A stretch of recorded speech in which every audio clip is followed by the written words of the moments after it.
Hi, I'm Kelly and welcome to Kapowski Reads, and this is my November Reading Scottish wrap up. This month has been a little bit of a slump, so I have only gotten through 3 books by Scottish authors, but they were 3 excellent books, so I really can't complain. The first book that I read this month was The Library of the Dead by T.L. Huchu. And this was a completely new to me author that I was recommended in a comment either here or on Instagram. I can't remember, it's been a long month, but thank you very much to whoever gave me that recommendation because I really enjoyed this book. This book is set in an alternate version of Edinburgh and it features magic and ghosts, and the main character Ropa she basically is a medium. She can talk to ghosts and that is how she makes her living, and it's a really sort of dreary alternate reality.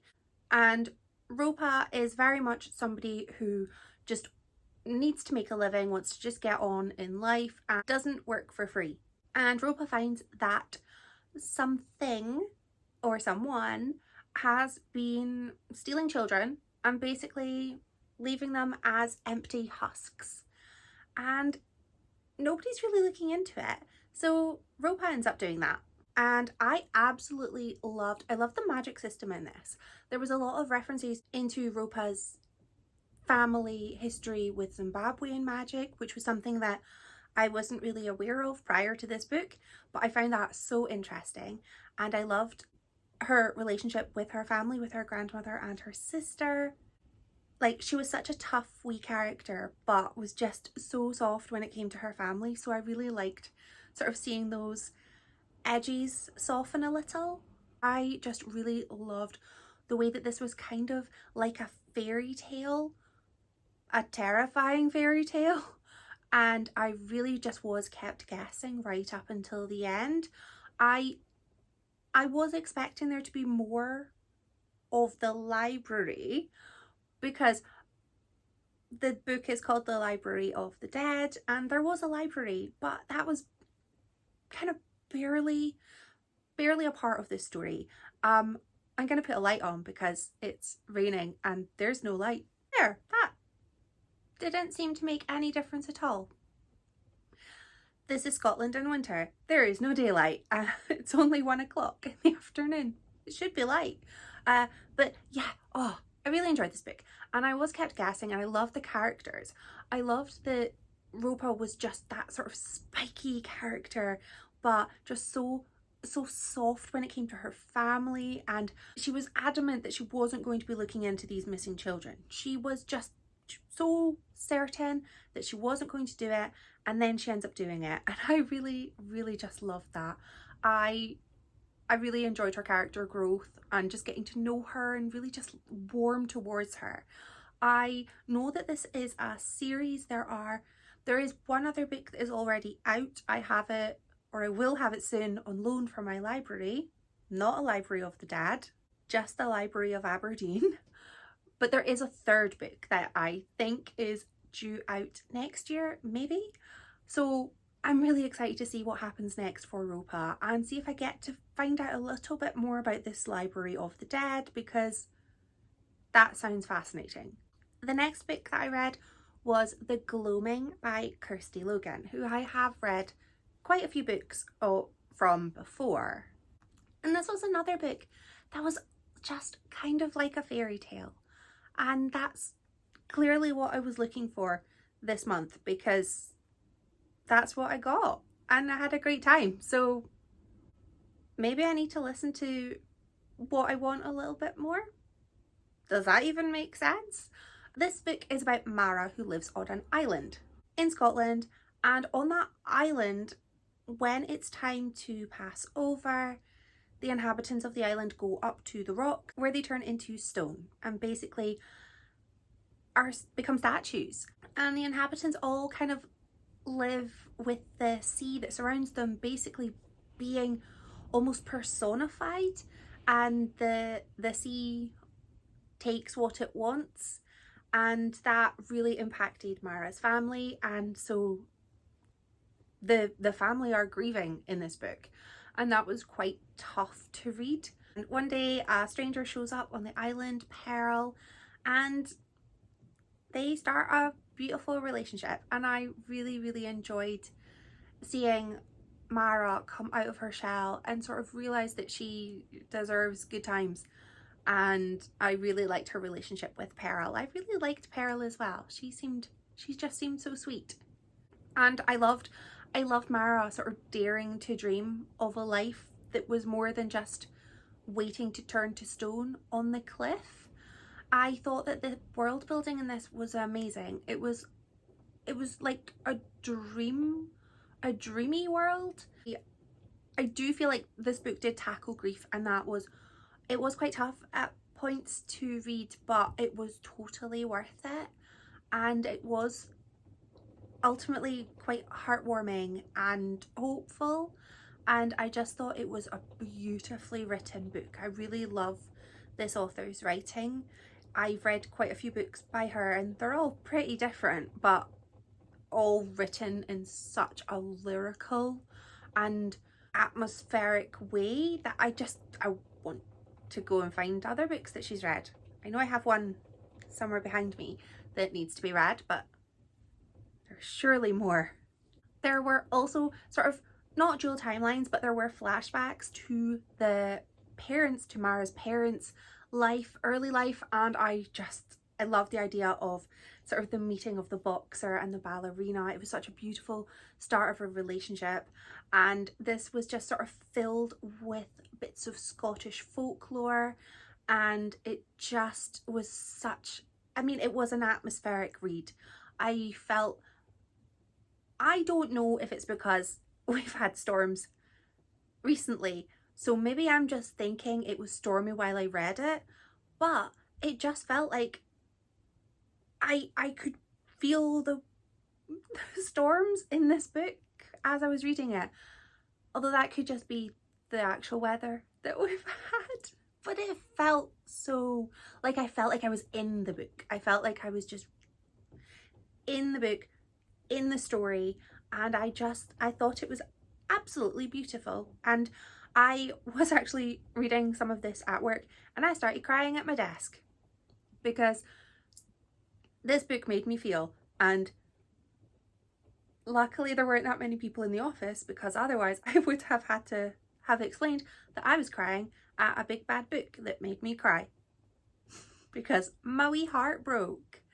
My wee heart broke quite a few times during this book. I thought it was just so powerful.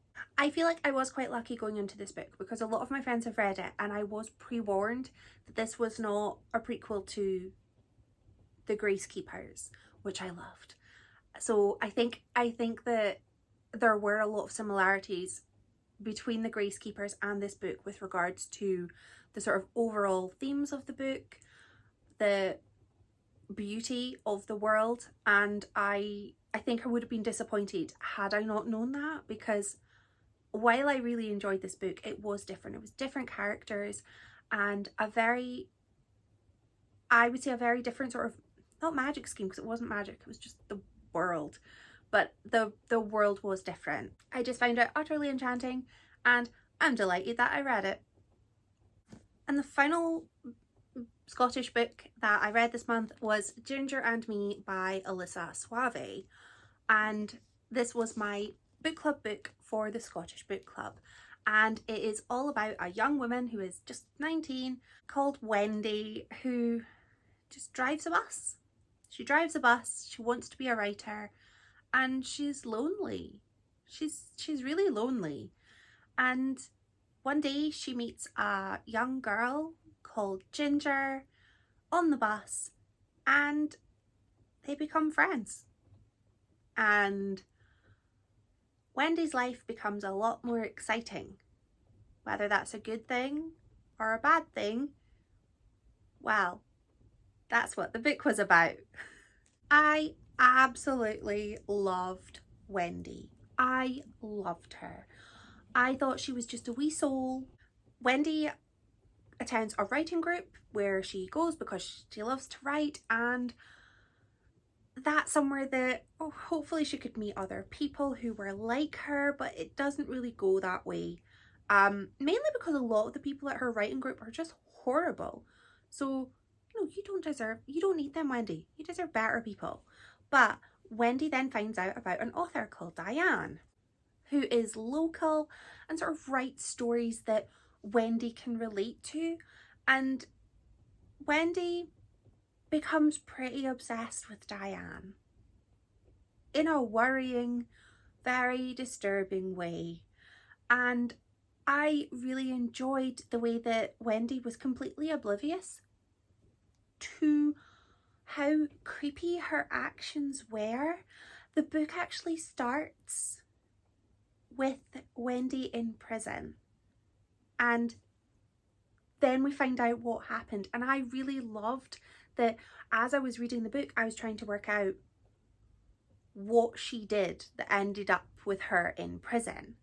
And I just thought that I had that little bit in the back of my mind, and it just sort of kept me guessing throughout. And I loved her relationship with Ginger. She kind of, not adopted, but kind of took her under her wing and just like made her feel wanted. Ginger, another wee soul that just needed somewhere safe. She needed a safe place to go. She needed somebody to love her and look after her, because she wasn't getting that at home.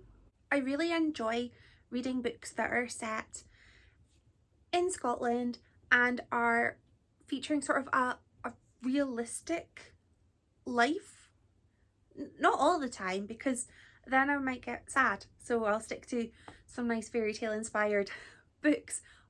But I just really enjoyed this story. I think it's a story that needed to be told, because there are so many people that are lonely. And I think it's really important to know that. I love the way that Ginger just brought Wendy out of her shell and kind of almost taught her how to kind of live. And I thought that was just so beautiful. I loved their little bond and their friendship. I wish that Wendy would have listened to her a bit more, because it was very clear as a reader that Ginger wasn't okay. And I just really wanted to keep reading to find out if Ginger was going to be okay. And I didn't want to put this book down. I wanted to keep reading. I wanted to make sure that the characters were going to be okay and that nice things were going to happen to them, because I really liked them. This book made me feel, it made me laugh, and it made me cry. Most books make me cry, actually. So I don't know if that's as big an achievement as it could seem, but this made me chuckle. And actually, at one point this book made me mad. A few times, actually. There was a point where Wendy getting her house done and Carpetright show up, put her new flooring in, and we are currently waiting for Carpetright to put in our flooring. So I got very salty that we have had 2 missed appointments and we don't have our new carpet yet. So made me angry. But I also got a bit angry sometimes with Ginger. And I think that that's because she was written so well. Ginger was 15 and at times would be very, very annoying and would do things that I would be like, oh, why are you doing that? Don't you understand how jobs work? And no, she doesn't, because she's 15. So she doesn't know that, Wendy has certain responsibilities and obligations towards her work, because Ginger can't relate to that. And I feel like that was really important to remind myself about during the reading process of, I can't get annoyed at a young character for being young. I can't. I did. But then I had to remind myself that this felt like very realistic writing. And it was okay to get annoyed sometimes at the things that Ginger would do, because she was young. And a lot of her actions didn't come from a place of malice. They came from a place of just being young and not really knowing sometimes how some of the world works. I'm so excited to chat about this when it comes to my book club, because I would really like to hear how other people got on with it, because I really enjoyed it. And yes, it was really quite heart-wrenching at points, but it was also quite uplifting too. And overall, this book just made me kind of feel like I just wanted to give Wendy a hug. and have her, you know, have pals. That's all I really wanted. She was just such a lovable character. This book gave me some sort of Eleanor Oliphant is completely fine vibes, where I loved that character for the same reason that I loved this character. They were just the sort of character you want to root for. You can't not. You just want good things to happen to them. And I found myself wanting to continue on with this book because I just wanted to know what happened. How did she end up in jail? And what was going to happen to her while she was in jail, because it felt like Wendy was not the kind of person who would do well in prison. So it was a very compelling read and I thoroughly enjoyed it. So while I only read 3 books by Scottish authors this month, I loved all 3 of them. So I feel like overall I have to take that as a win. If you've enjoyed any Scottish fiction recently, please let me know in the comments. And I suppose I'm going to go back to work now that it is dark and lunch is over. Thanks for watching.